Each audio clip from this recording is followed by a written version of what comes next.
¿Has oído hablar del Jack el Destripador mexicano? No. Entonces quédate porque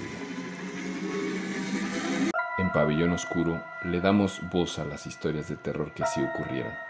Nos adentramos en los pasillos de la historia para desenterrar los casos reales más escalofriantes, crímenes psicológicos y misterios sobrenaturales del pasado que la versión oficial prefiere ignorar.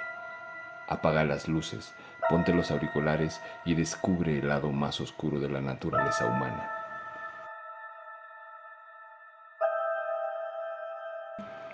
Imagina la Ciudad de México en el año 1880. El porfiriato comienza a transformar la capital en una copia de París, con teatros lujosos y palacios de mármol. Pero detrás de esa fachada de progreso existe otra ciudad, una de calles en pavimentar, donde la luz de gas apenas corta la oscuridad de la noche y el lodo de las lluvias huele a miseria. En los barrios marginales como Peralvillo o Tepito, la vida vale muy poco. Y es aquí, entre el humo de las pulquerías y el silencio de los callejones, donde comenzó a gestarse una pesadilla. Un hombre elegante, de mirada felina, que se convertiría en el primer asesino serial documentado de México, mucho antes de que Jack el Destripador aterrorizara a Londres. Los mexicanos ya tenían a su propio monstruo. Esta historia es la de Francisco Guerrero, el chalequero. ¿Quién era este hombre? Francisco Guerrero Pérez nació en el Bajío, pero llegó a la capital buscando fortuna. Para el año 1880 trabajaba como zapatero, un oficio respetable. Sin embargo, lo que llamaba la atención de Francisco no era su trabajo, sino su aspecto. A pesar de vivir en la pobreza, Guerrero era un hombre extremadamente pulcro. Vestía pantalones entallados, fajas de colores y su prenda distintiva, un chaleco impecable. Algunos dicen que de ahí nació su apodo. Otros, los cronistas de la época, murmuraban que el nombre venía de su modus operandi.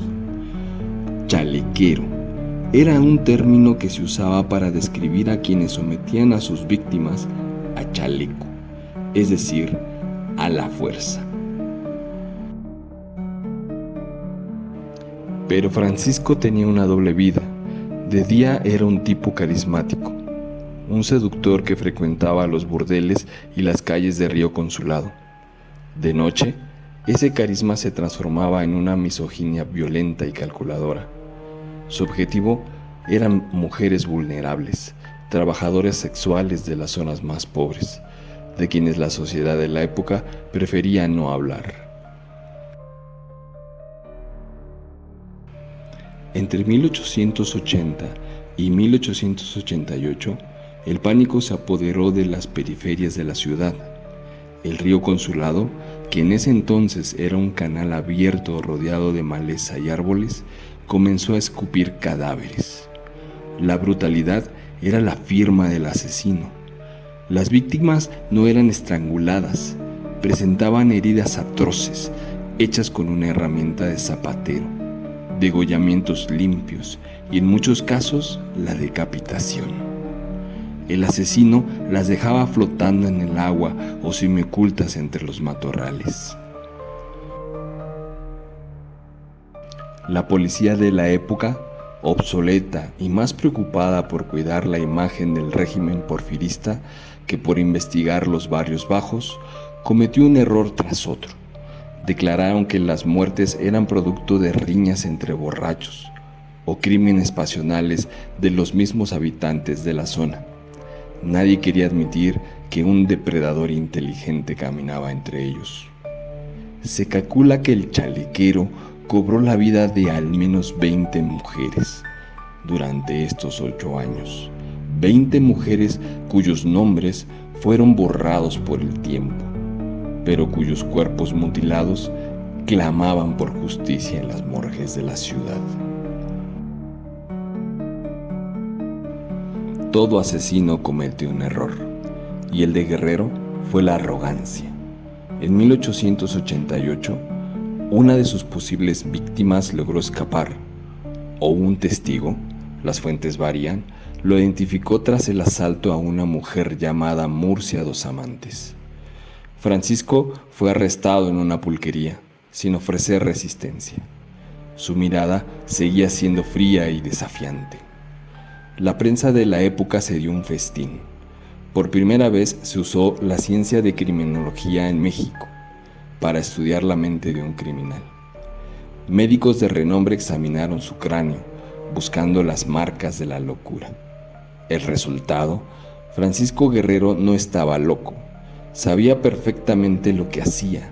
Sentía un desprecio absoluto por las vidas de sus víctimas.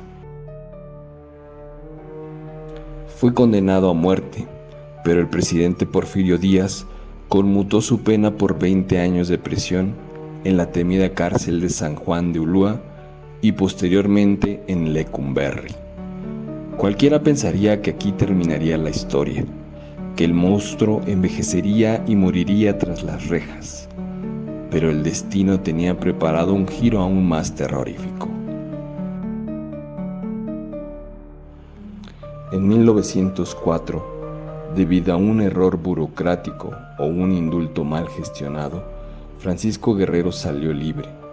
Tenía ya más de 60 años, el cabello encanecido y el rostro surcado por las arrugas de la prisión. La sociedad lo creía inofensivo. Se equivocaban. Solo 4 años después, en 1908, cerca del mismo río Consulado, se encontró el cuerpo de una anciana de 70 años. Había sido violada y asesinada con la misma técnica brutal de hacía 2 décadas. La investigación llevó a la policía directamente a la choza de Francisco. El monstruo no había cambiado, solo había estado esperando.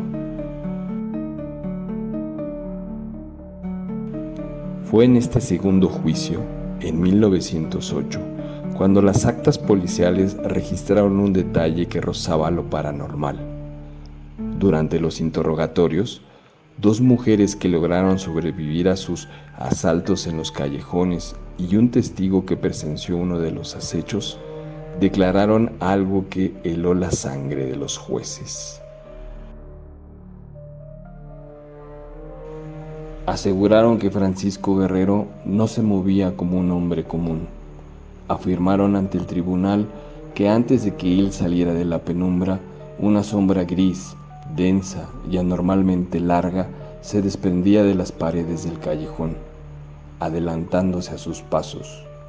Los testigos describieron que esta entidad parecía tener vida propia, una presencia física asfixiante que congelaba el aire y paralizaba a sus víctimas de terror antes de que el chalequero siquiera las tocara. Incluso los criminólogos de la época anotaron que el propio asesino tenía una obsesión mística, pues confesó que él creía firmemente que el alma de las personas no iba al cielo ni al infierno, sino que se quedaba atrapada en este mundo en forma de una humareda o vapor flotante.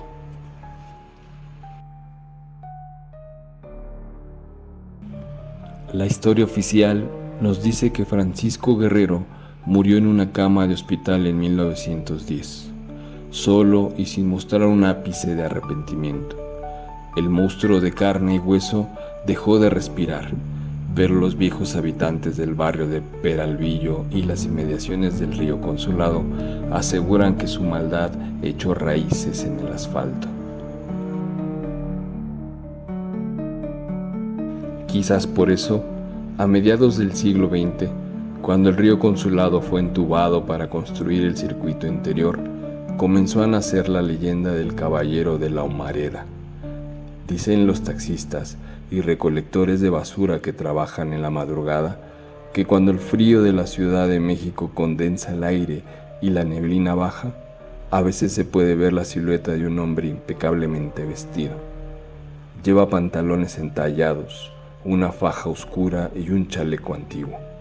Camina despacio, sin prisa, ocultando sus manos en los bolsillos. Pero lo verdaderamente terrorífico ocurre si cometes el error de mirarlo fijamente.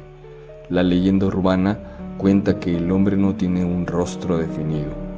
Su cara es un vapor grisáceo, una humareda densa que parece succionar la luz de su alrededor.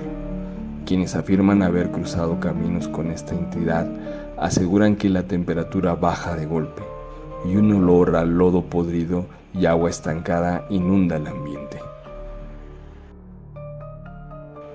Dicen que la sombra del chalequero sigue buscando lo que tanto dio en vida. Una última advertencia para quienes caminan solos por los antiguos cauces del río Consulado. Cuando la neblina cubre la calle, si escuchas el eco de unos pasos elegantes detrás de ti y el aire comienza a oler a fango, no te detengas. El primer monstruo de México podría estar caminando a tu lado. Francisco Guerrero, el chalequero, demostró que el mal no tiene época ni nacionalidad. Mientras Londres recuerda a Suyac, México olvida a veces que en sus propios cimientos camina la sombra de un hombre impecable, con un chaleco limpio y las manos manchadas de sangre. Las luces vuelven a encenderse, pero las preguntas se quedan en la oscuridad.